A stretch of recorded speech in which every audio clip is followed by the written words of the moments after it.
Hello friends, now we have to take the next part of this lesson 1.2, an encounter of a special kind. As we have already taken two paragraphs of this lessons, now let's start the next paragraph or third paragraph of this lessons. Okay friends, after a hearty lunch, my parents and my younger sisters lay down for an afternoon nap, and I settled down with a storybook. As we know that friends, the writer was a fond of storybooks, adventure books and magazine. In the same manner, after taking a wholesome lunch, a sufficient lunch, the writer's family enjoying a short sleep or nap, and the writer settled down means sat down for reading a story book. उसी तरह जैसे कि हम जानते हैं दोस्तों कि एक खूब सहरों का खाना खाने के बाद राइटर के वालिदैन और उसकी जो बहनें थी वो केलोला के लिए, नैप मीन्स केलोला के लिए चली जाती है, यानी केलोला को एंजॉय करती है। और उसी के साथ साथ राइटर भी जो होते हैं वो स्टोरी बुक पढ़ने के लिए, कहानियाँ पढ़ने के लिए बैठ जाते हैं। The quite afternoon presented the perfect backdrop for reading an adventure story. The silence was occasionally broken by the sound of my family snoring. इसके बाद राइटर बता रहे हैं कि द परफेक्ट बैकड्रॉप यानी एक मुकम्मल मीन्स एक बैकग्राउंड, एक कंप्लीट साइलेंस जो थी वो उन्हें वहाँ पर मिल चुकी थी फॉर रीडिंग स्टोरी बुक्स. उसी तरह यहाँ पर राइटर ने 4 चीज़ें बताई है जो राइटर को की साइलेंस थी, जो खामोशी थी रीडिंग के लिए, उसे तोड़ रही थी, ब्रेक कर रही थी. ब्रोकन यानी तोड़ना. पहला बता रहे हैं राइटर यहाँ पर कि snoring of my family. Snoring कहते हैं खराटे भरने को. After taking a good lunch they were snoring. वो खराटे भर रहे थे. तो एक तो खराटे की आवाज़ थी, दूसरा intermittent of chirping of house sparrow. और जो घर पर चिड़िया होती है, घर की जो चिड़िया होती है वो इंटरमिटेंट कहते हैं बार बार आने को. तो वहाँ पर बहुत सारी चिड़िया जो थी वो बार बार वक्फे से उस घर पर आ रही थी. तीसरा है दोस्तों यहाँ पर हार्श कविंग ऑफ अ क्रो. कौवे की काय जो कि हार्श थी, बहुत तेज थी, वो भी आवाज़ें वहाँ पर आ रही थी. उस तरह Srila call of a kite. और काइट कहते हैं, या हम जैसे ही जानते हैं काइट का मतलब पतंग होता है, पर यहाँ काइट का जो मतलब है दोस्तों वो है बाज. यानी it is a kind of a bird, यानी एक किस्म का परिंदा है ना. तो इसकी भी तेज, श्रील मतलब तेज आवाज़ जो है, तेज बारीक आवाज़ वो आसमानों से आ रही थी. मतलब यहाँ जो 4 चीज़ें हैं वो उस वक्त की, उस जगह की बैकड्रॉप जो है उसको, साइलेंस को तोड़ रहे थे. टिक्ड बाय, और वक्त गुजर रहा था. I become deeply absorbed in the book. और इसी तरह धीरे धीरे मैं अपनी किताब में मुनहमिक यानी अब्सॉर्ब्ड यानी बिजी, एनग्रोस्ड होता जा रहा था. I choose to ignore the commotion, thinking that the pack of dogs might have cornered a helpless pig. Writer को अचानक कुछ कुत्तों की भौंकने की आवाज़, कुत्तों की जो टोली होती है उनकी भौंकने की आवाज़, पैक ऑफ डॉग्स, ये सुनाई दी थोड़ी दूरी पर.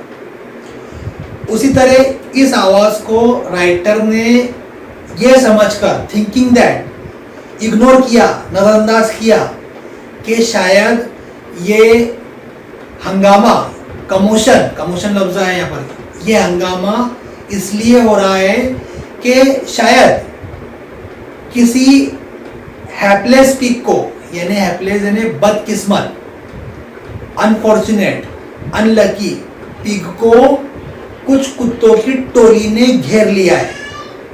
ऐसा सोचकर इस कमोशन को राइटर ने नजरअंदाज कर दिया।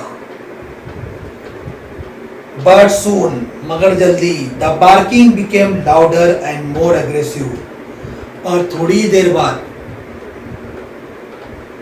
आवाज जो है कुत्तों की भौंकने की आवाज, the barking of dogs become louder and aggressive, ज्यादा तेज और हमलावर होती चली गई। And alarmed cawing of a flock of crows added to the cacophony, और इस तरीके से वो मुख्तलिफ आवाजें वहां पर आने लगी। मतलब कैकोफोनी ये लफ्ज है यहाँ पर, कैकोफोनी कहते हैं different voices, different harsh and loud voices, है ना। तो मुख्तलिफ वहाँ पर जो एनिमल्स थे उनकी आवाजें वहाँ पर एक साथ में आना शुरू हो गई। I also heard the disturbance approaching closer, और इस तरीके से मुसन्निफ को डिस्टर्बेंस जो है वो सुनाई दिया, यानी करीब आता नजर आया। Curiosity got the better of me, curiosity कहते हैं तजस्सुस को। देखो दोस्तों यहाँ पर एक और फ्रेज आई है, गॉट द बेटर ऑफ, यानी गॉट द बेटर ऑफ का मीनिंग होता है हावी होना।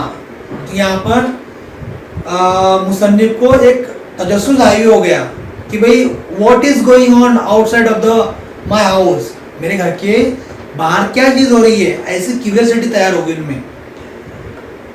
लीविंग द बुक असाइड, और उसी तरह राइटर ने अपनी किताब को साइड में बाजू में रखा। I rush to the veranda to see what was going on, और मैं यानी राइटर तेजी से, रश टू मीन्स तेजी से जाना, किसकी तरफ, वरांडे की तरफ। तो वरांडा जो लफ्ज है ये अंग्रेजी में भी लिया जाता है। टू सी देखने के लिए, व्हाट वाज गोइंग ऑन क्या चल रहा है बाहर, गोइंग ऑन यानी बाहर क्या हो रहा है। इसी तरह दोस्तों देखो आखिरी जो सेंटेंस है हमारा, I rush to the veranda to see what was going on, जो सेंटेंस है इस सेंटेंस में एक ग्रामेटिकल आइटम आया हुआ है। क्या आप आइडेंटिफाई कर सकते हैं कौन सा आइटम है इसमें, कौन सा ग्रामर आया हुआ है? ओके दोस्तों देखो इसमें दो सेंटेंस दिए हुए हैं, मीन्स दो क्लॉजेस दी हुई है। अब क्लॉजेस आपको समझ आ रहा होगा कि क्लॉजेस किस चीज में आती है। जैसे कि हम जानते हैं सेंटेंस की 3 टाइप्स होती है ना। जैसे काइंड होती है उसकी, पहला है सिंपल सेंटेंस, दूसरा है कॉम्प्लेक्स सेंटेंस और तीसरा है कंपाउंड सेंटेंस। तो this is example of complex sentence. Complex sentence क्या होता है दोस्तों, जिसमें दो क्लॉजेस होती है जो एक दूसरे पर मुनस्सर होती है, यानी मेन क्लॉज जो होती है ये उस सेंटेंस की मेन क्लॉज, मतलब डिपेंडेंट क्लॉज जो होती है वो मेन क्लॉज पर मुनस्सर होती है। मतलब जो डिपेंडेंट क्लॉज होती है वो मेन क्लॉज के बगैर अपना मतलब पूरा नहीं करती है। जैसे कि यहाँ पर दिया हुआ देखो दोस्तों, I rush to the veranda to see, मैं वरांडे की तरफ गया देखने के लिए, ये हो गई है main clause. What was going on, मतलब वहां क्या हो रहा है, और ये हो गई है व्हाट वाज गोइंग ऑन, ये सेकंड सेंटेंस हो गया, ये डिपेंडेंट हो गया किसके ऊपर, पहले सेंटेंस के ऊपर। तो इसलिए यहाँ पर कॉम्प्लेक्स सेंटेंस की बेहतरीन एग्जांपल दी हुई है। आपको इसको और अच्छी तरह देखना है, ठीक है। और उसी तरह यहाँ पर ये एग्जांपल, इसमें नाउन क्लॉज आई हुई है दोस्तों। अगर हम देखेंगे तो ये जो एग्जांपल है नाउन क्लॉज की भी है, यानी what was going on complex sentence में डिपेंडेंट क्लॉज जो है ये नाउन क्लॉज कहलाती है। दोस्तों अब हम चौथा पैराग्राफ देखने जा रहे हैं। I glanced toward the roof of the club house and saw something horrible. मुसन्निफ बता रहे हैं कि जैसे ही उन्होंने क्लब हाउस की छत पर, रूफ पर नजर डाली, मतलब ग्लैंस कहते हैं नजर डालने को, उन्होंने एक बहुत ही खौफनाक मंजर वहां पर देखा। A big male langur, apparently the leader of its group, was holding a baby langur in his hands.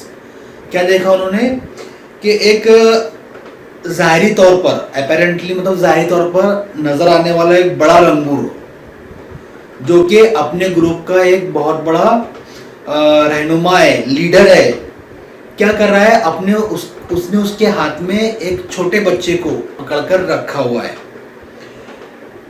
And mercilessly biting it all over with a definite intent to किल।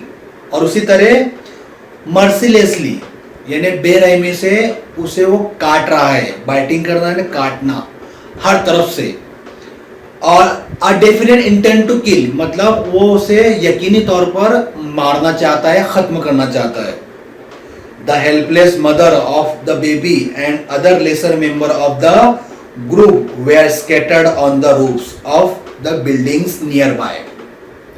उसी तरह उसकी जो माँ है बेबी लंगूर की, हेल्पलेसली यानी बेबस मजबूर होकर उस मंजर को देख रही है, और उसी के साथ बहुत सारे जो बंदर है उनकी छत पर खड़े हुए हैं और इस तमाशे को, इस मंजर को वो देख रहे हैं।